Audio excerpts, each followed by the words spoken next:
Palavra da Verdade, devocional de 13 de fevereiro. A comida que não perece. Respondeu-lhes Jesus: em verdade vos digo, vós me procurais não porque vistes sinais, mas porque comestes dos pães e vos fartastes. Trabalhai não pela comida que perece, mas pela que subsiste para a vida eterna, a qual o Filho do Homem vos dará, porque Deus o Pai o confirmou com o seu selo. João 6, 26 e 27. Os milagres na Escritura são comumente chamados também de sinais. O termo aponta para o fato de que os prodígios realizados, seja pelas mãos de Jesus, seja por seus mensageiros autorizados, não eram um fim em si mesmos. Eles tinham o propósito de apontar para realidades espirituais maiores. O sinal é um símbolo que aponta para uma realidade. Ora, a realidade é sempre maior do que o sinal que a simboliza. Ao dizer isto, não estamos sequer insinuando que os milagres não tenham sido literais. Pelo contrário, eles aconteceram de fato, tal como estão narrados na Escritura. O ponto é que tais eventos tinham o objetivo de apontar para bênçãos espirituais maiores do que os benefícios trazidos pelo milagre. Quando Jesus curava os enfermos, dava vista aos cegos, fazia andar os coxos e ressuscitava os mortos, por exemplo, mais do que trazer benefícios temporais às pessoas, tais milagres apontavam para a vida no reino consumado de Deus, quando os filhos do reino experimentarão uma vida perfeita num corpo glorificado e numa terra restaurada do cativeiro da corrupção, sem doenças nem morte. Mais do que isto, os sinais revelavam a identidade de Jesus como o Cristo que havia de vir, sua pessoa divino-humana e sua autoridade como Criador de todas as coisas. No entanto, a maioria daqueles que seguiam a Jesus não compreendiam isto. As multidões o seguiam porque queriam receber milagres e resolver seus problemas temporais, sem, contudo, nunca compreender o sentido do sinal.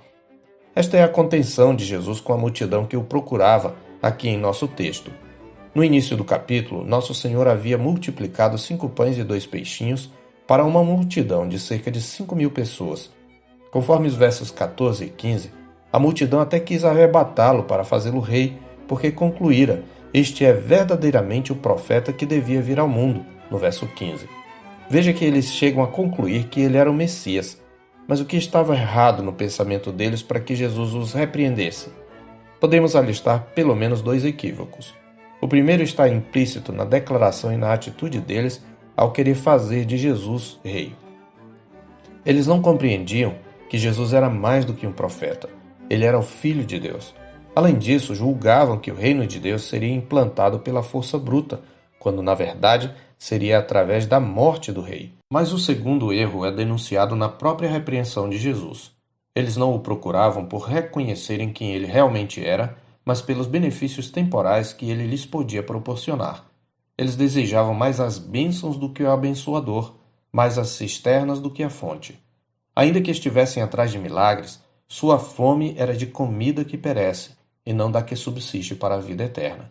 Desse modo, a repreensão de Jesus significa: vocês não me procuram porque entenderam o sentido e o propósito dos sinais, mas por causa das vantagens imediatas que eles lhes proporcionam.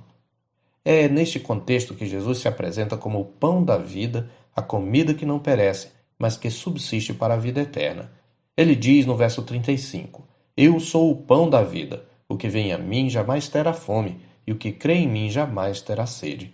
E ainda no verso 57 ele declara: assim como o Pai que vive me enviou, e igualmente eu vivo pelo Pai, também quem de mim se alimenta por mim viverá.